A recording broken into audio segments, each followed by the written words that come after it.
Hello, my name is Dave Persons, and I'm pastor at the Wayside Presbyterian Church here in Hamburg, New York, a broad faith church. A few days ago, we celebrated another anniversary of the independence of our country. Some of us went to fireworks, and some of us thought about what it meant again. I happen to think about a part of the Declaration of Independence, which was written in 1776 by John Hancock. He included in that a phrase which is probably known by many of you. It goes something like this: "We hold these truths to be self-evident, that all men are created equal, and are endowed by their Creator with certain inalienable rights. Among these are life, liberty, and the pursuit of happiness." Actually, that phrase, life, liberty, and the pursuit of happiness, was taken from the writings of the great philosopher John Locke, who lived about 100 years before the actual writing of the Declaration of Independence. That was a powerful phrase from one of the most modern liberal philosophers, which influenced not only the creation of our own country, but many other countries in subsequent history to ours. In fact, in 1945, following World War II, the country of Vietnam wrote its own Declaration of Independence from the French, using exactly that same phrase, that they felt that it was evident that all people, all creatures, had the right of life, liberty, and the pursuit of happiness, written by none other than Ho Chi Minh himself. In 1946, the country of Japan had a similar constitution that was written as it rebuilt its country and included the same phrase. In 1948, the General Assembly of the United Nations wrote a Human Rights Declaration and used the same phrase, that all men and women ought to have the freedom of life, liberty, and the pursuit of happiness. What then is the pursuit of happiness? Pursuit comes from an old French word which simply means to follow along or to move ahead.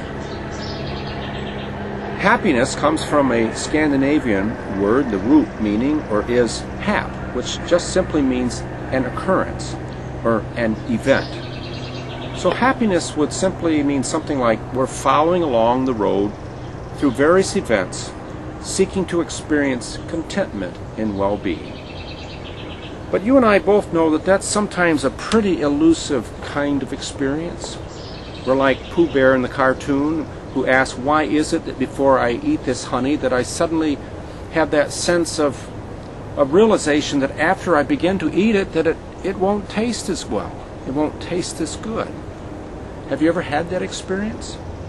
If I ask you perhaps if you would rather buy a lottery ticket or a new pair of water skis, some of you say, well, of course I would buy the lottery ticket, so if I won it I could have all kinds of water skis and ski all over the world.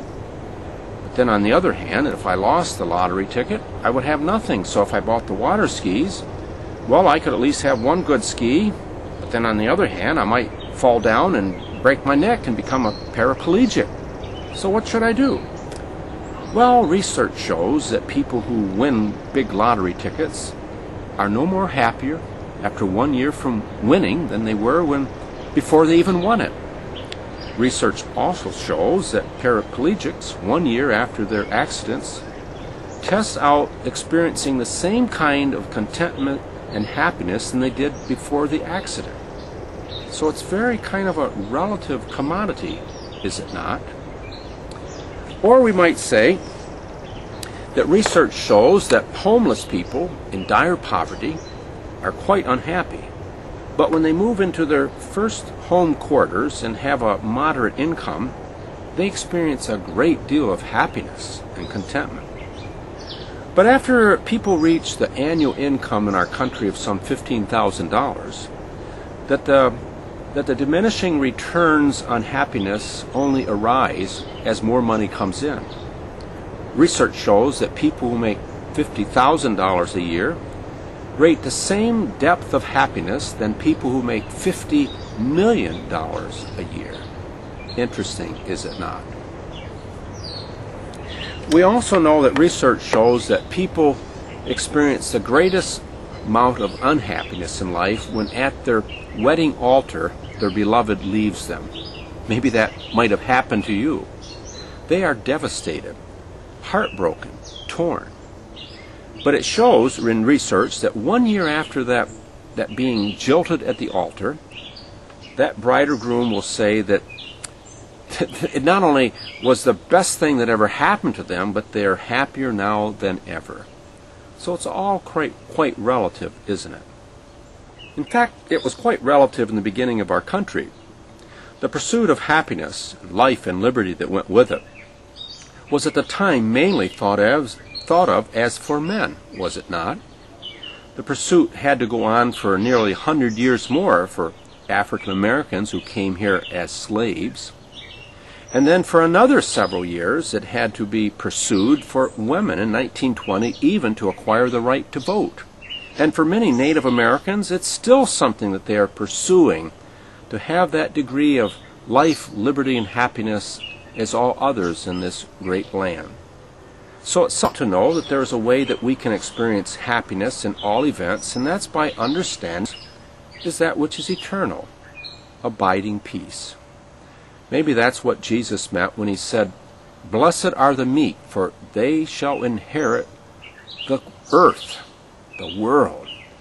Because in whatever circumstance they're in, because of their honor of understanding that God is with them, that God is eternal and God is spirit, that they just can go anywhere, in any state, among any class, and they can sense peace and happiness and a blessedness. One of my favorite stories is about a farmer in a country years ago who had a horse. One day the horse who had been with him for many years died. His neighbors gathered around him and said, "Oh, how unfortunate you are." The man simply said, "Well, maybe. Well, maybe." A few days later, the man came home with a new horse. His neighbors gathered around and said, "You are so fortunate." He simply said, "Well, we'll see. We'll see." A few days later, his new horse ran off. The farmers gathered and said, "You are so unfortunate." The farmer said, "Well, we'll see." A few days later, the horse came back with two others, and the neighbors said, "Oh, you are so fortunate." The farmer simply said, "Well, we'll see." A few days later, the farmer went for a ride on one of the horses and took his son on another. The son was bucked off, fell down, and seriously broke his leg. The neighbors said, "Oh, you are so unfortunate." The farmer said, "Well, we'll see." A few days later, the king sent some of his representatives to the village to conscript young men to fight in a new war that he had declared against one of their neighbors. But they didn't take the farmer's son because he had a broken leg. And the neighbors once again said, "You are so fortunate." To which the farmer replied, "We'll see." May we develop a "we'll see" attitude in our lives, that considering all things around us, we will find ourselves in a place of contentment and thankfulness, happiness, and freedom, so that we can experience, as the writer once said, that I have discovered that in whatever state I am, I can be content. May that be yours. Today, on this celebration of another year of freedom in our own country, for our continued pursuit of it, for all others here and throughout the world, and for ourselves, let it be known this day. This is Pastor Dave again at the Wayside Presbyterian Church in Hamburg, wishing you a year of freedom and happiness. Amen.